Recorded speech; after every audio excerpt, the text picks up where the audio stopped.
जी, राज्यसभा के उपसभापति श्री हरिवंश जी, राज्यसभा में सदन के नेता श्री जगत प्रसाद नाडा जी, राज्यसभा में विपक्ष नेता श्री मल्लिकार्जुन खड़गे जी, संसदीय कार्य मंत्री श्री किरेन रिजिजू जी, लोकसभा में विपक्ष नेता श्री राहुल गांधी जी, माननीय सांसदगण और प्यारे देशवासी, संविधान दिवस के पावन अवसर पर आप सभी के बीच आकर मुझे हार्दिक प्रसन्नता हो रही। संविधान हमारे देश का सबसे पवित्र ग्रंथ है।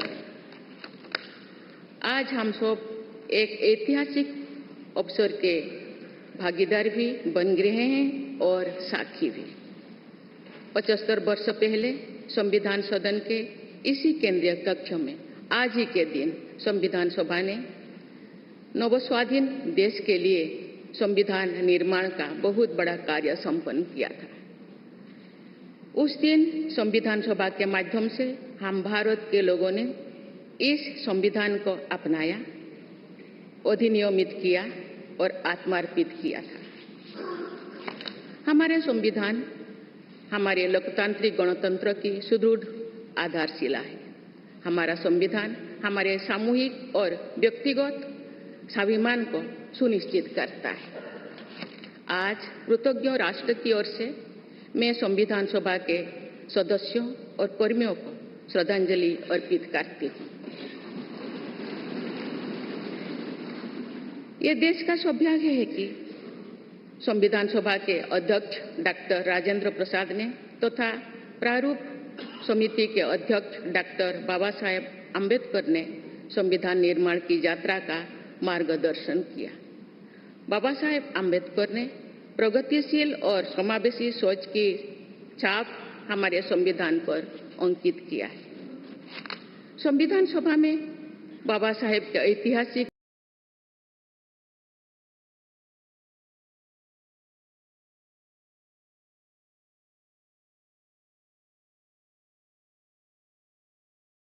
संबंधों से ये तथ्य स्पष्ट होता है कि भारत लोकतंत्र की जननी है।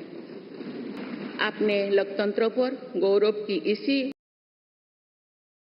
भावना के साथ आज हम सब इस विशेष अवसर पर एकत्र हुए। ये अवसर संविधान सभा की 15 महिला सदस्यों के योगदान को स्मरण करने का भी है। हमें उन अधिकारियों के अमूल्य योगदान को भी याद रखना चाहिए जिन्होंने नेपथ्य में रहकर काम किया। उनकी कार्यनिष्ठा ने संविधान निर्माण की प्रक्रिया को सुचारू रूप से आगे बढ़ाया। उनमें प्रमुख भूमिका श्री BN राव की थी, जो संविधान सभा के संवैधानिक सलाहकार थे। मैं संविधान सभा के सचिव श्री HBR अंगगर, संयुक्त सचिव श्री SN मुखर्जी और उप सचिव श्री जुगल किशोर खन्ना को भी उल्लेख करना चाहूंगी। माननीय सांसदगण, स्वतंत्रता के 75 वर्ष पूर्ण होने पर मैं सभी देशवासियों ने आजादी का अमृत महोत्सव मनाया। आगामी 26 जनवरी को हम अपने गणतंत्र की 75वें वर्षगांठ मनाएंगे। इस तरह के समारोह हमें अब तक की यात्रा का अवलोकन करने और आगे की यात्रा की बेहतर योजना बनाने के अवसर प्रदान करते हैं। ऐसे समारोह हमारी एकता को मजबूत बताने की तथा ये दर्शाते हैं कि राष्ट्रीय लक्ष्यों को प्राप्त करने के प्रयासों में हम सब एक साथ हैं। हमारे स्वाधीनता संग्राम के दौरान अनेक महान विभूतियों ने हमारे राष्ट्रीय आदर्शों को रेखांकित किया था। हमारी संविधान सभा में हमारे देश की विविधता को अभिव्यक्ति मिली थी। संविधान सभा में सभी प्रांतों और क्षेत्र के प्रतिनिधियों की उपस्थिति से अखिल भारतीय चेतना को शोर मिला था। संविधान सभा के वाद विवाद तथा सदस्यों के संबोधनों में हमें संविधान निर्माण की प्रक्रिया के साथ साथ अपने देश के बारे में गहरी जानकारी प्राप्त होती है। आज जिन पुस्तकों का विमोचन किया गया तथा जो शॉर्ट फिल्म्स दिखाई गई, उनमें लोगों को हमारे संविधान निर्माण के गौरवशाली इतिहास का परिचय प्राप्त होगा। एक अर्थ में भारत का संविधान कुछ महानतम मेधावी लोगों द्वारा लगभग 3 वर्षों के विचार विमर्श का परिणाम था, लेकिन सही अर्थ में ये हमारे लंबे स्वाधीनता संग्राम का परिणाम था। उस अतुलनीय राष्ट्रीय आंदोलन के आदर्शों को संविधान में अत्यंत महत्वपूर्ण स्थान दिया गया। उन आदर्शों को सुस्पष्ट और संक्षिप्त रूप से संविधान की प्रस्तावना में व्यक्त किया गया है। ये आदर्श है न्याय, स्वतंत्रता, समता और बंधुता। ये आदर्श सदियों से भारत को परिभाषित करते रहे हैं। संविधान की प्रस्तावना में उल्लिखित आदर्श एक दूसरे के पूरक है। समग्र रूप से ये सभी आदर्श ऐसा वातावरण उपलब्ध कराते हैं जिसमें हम नागरिक को फूलते फलते समाज में योगदान देने तथा साथी नागरिकों की मदद करने का अवसर मिलता है। माननीय संसदगण, संविधान की भावना के अनुसार कार्यपालिका, विधायिका और न्यायपालिका का यह दायित्व है कि वे सामान्य लोगों के जीवन को सुगम बनाने के लिए मिलजुल कर काम करें। संसद द्वारा पारित किए गए अनेक अधिनियमों से जौन आकांक्षाओं को अभिव्यक्ति मिली है। देश के आर्थिक एकीकरण के लिए स्वतंत्रता के बाद का सबसे बड़ा टैक्स सुधार गुड्स एंड सर्विसेज टैक्स को के रूप में किया गया है। वर्ष 2018 में राष्ट्रीय पिछड़ा बल्क आयोग को संवैधानिक दर्जा प्रदान किया गया है। वुमेन लेड डेवलपमेंट की सोच को यथार्थ रूप देना सामाजिक न्याय के संवैधानिक आदर्शों को प्राप्त करने के लिए अनिवार्य है। नारी शक्ति बंधन अधिनियम द्वारा हमारे लोकतंत्र में महिला सशक्तिकरण के एक नए युग की शुरुआत की गई है।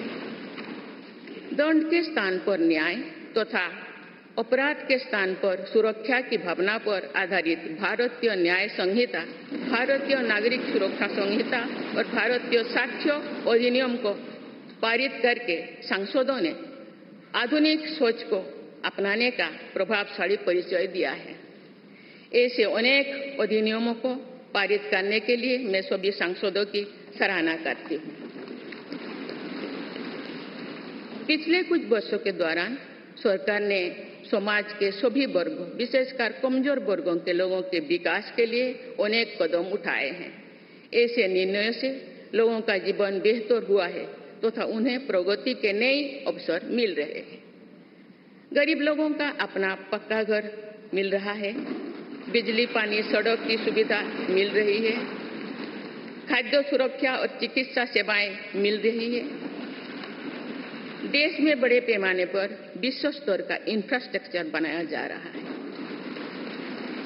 समग्र और समावेशी विकास के ऐसे अनेक प्रयास हमारे संवैधानिक आदर्शों को आगे बढ़ाते हैं। इस प्रयासों के लिए मैं सरकार की सराहना करती हूँ। उच्चतम न्यायालय के प्रयासों से देश की न्यायपालिका हमारे न्याय प्रणाली को और अधिक प्रभावी बनाने के लिए अनेक प्रयास कर रही है। न्यायपालिका विचाराधीन कैदियों को और जेल सुधार के विषयों पर भी कार्यरत है।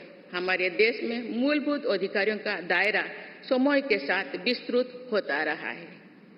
अपेक्षाकृत कम साधन संपन्न लोगों को कानूनी सहायता प्रदान करने के संवैधानिक निर्देश प्रति जागरूकता और सक्रियता बढ़ रही है।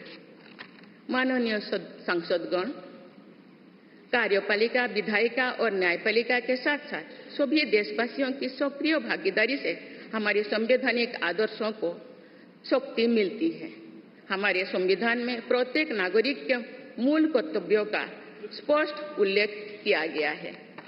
भारत की एकता और अखंडता की रक्षा करना, समाज में समरसता की भावना का निर्माण करना, महिलाओं के सम्मान को सुनिश्चित करना, पर्यावरण की रक्षा करना, वैज्ञानिक दृष्टिकोण को अपनाना, सार्वजनिक संपत्ति की सुरक्षा करना तथा राष्ट्र को उपलब्धियों की नई ऊंचाई तक ले जाना नागरिकों के मूल कर्तव्यों में शामिल है।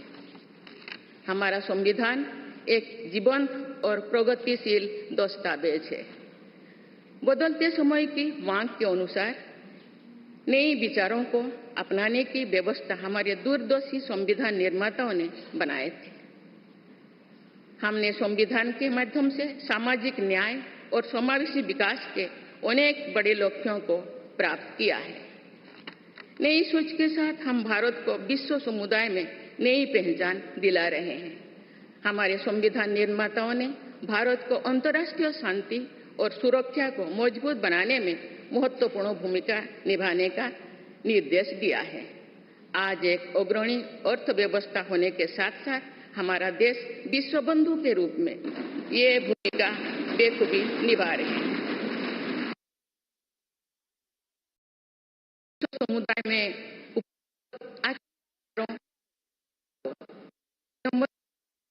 आत्मसात करने के लिए भी तत्पर रहते हैं। देश की जरूरतों के मुताबिक उत्कृष्ट विचारों और पद्धतियों को अपनाने की इसी भावना का उदाहरण हमारे संविधान निर्माता दूरदर्शी सदस्यों ने हमें एक प्रेरणादायक संविधान दिया जो अन्य देशों के लिए भी एक आदर्श साबित हुआ है।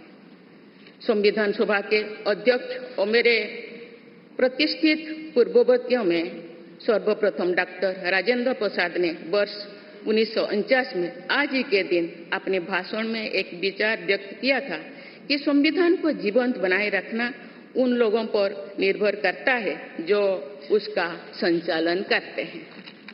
उन्होंने ये भी कहा था कि कई चीजें जो संविधान में नहीं लिखी जा सकती उनका संचालन परंपराओं के आधार पर किया जाता है। उन्होंने ये अपेक्षा व्यक्त की थी कि हमारा देश आवश्यक सामर्थ्य अर्जित करेगा और समुचित परंपराएं विकसित की जाएगी। मैं पूरी विश्वास के साथ कह सकती हूँ कि लगभग 3/4 सदी के संवैधानिक यात्रा के दौरान हमारे देश ने उन क्षमताओं को अर्जित करने और आर्थिक परंपराओं को विकसित करने में उल्लेखनीय सफलता प्राप्त की है। हमने जो अनुभव प्राप्त किए हैं आने वाली पीढ़ियों को उनसे अवगत कराया चाहिए। वर्ष 2015 में सरकार द्वारा 26 नवंबर को संविधान दिवस के रूप में मनाने का निर्णय लिया गया।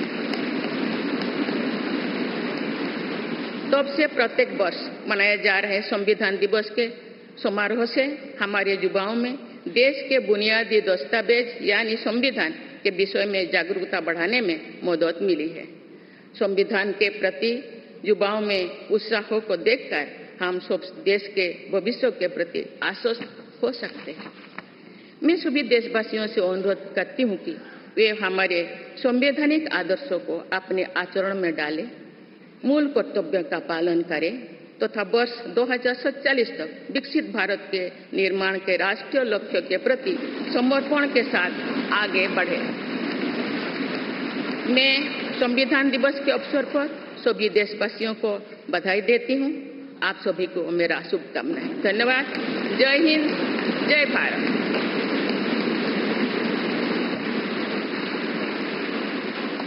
माननीय राष्ट्रपति जी, बहुत बहुत धन्यवाद। अब हम आपसे विनम्र अनुरोध करते हैं कि आज के इस विशेष अवसर पर आप पूरे राष्ट्र के साथ उद्देशिका का वाचन करने की कृपा करें। आप सभी से भी सादर अनुरोध।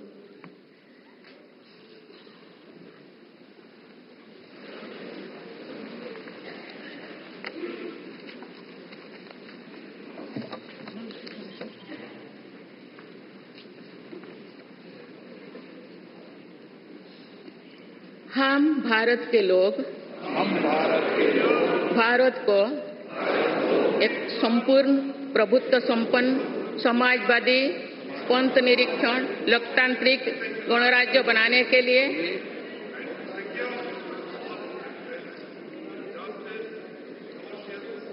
जो था उसके समस्त नागरिकों को सामाजिक, आर्थिक और राजनैतिक न्याय, विचार, अभिव्यक्ति, विश्वास, धर्म और उपासना की स्वतंत्रता, विश्वास, धर्म और उपासना की स्वतंत्रता, प्रतिष्ठा और अवसर की समता प्राप्त करने के लिए तथा उन सब में व्यक्ति की गरिमा और राष्ट्र की एकता और अखंडता सुनिश्चित करने वाली बंधुता बढ़ाने के लिए दृढ़ संकल्प होकर अपनी इस संविधान सभा में आज तारीख 26 नवंबर 1949 ईस्वी को एतद द्वारा इन संविधान को अंगीकृत, अधिनियमित और आत्मार्पित करते हैं।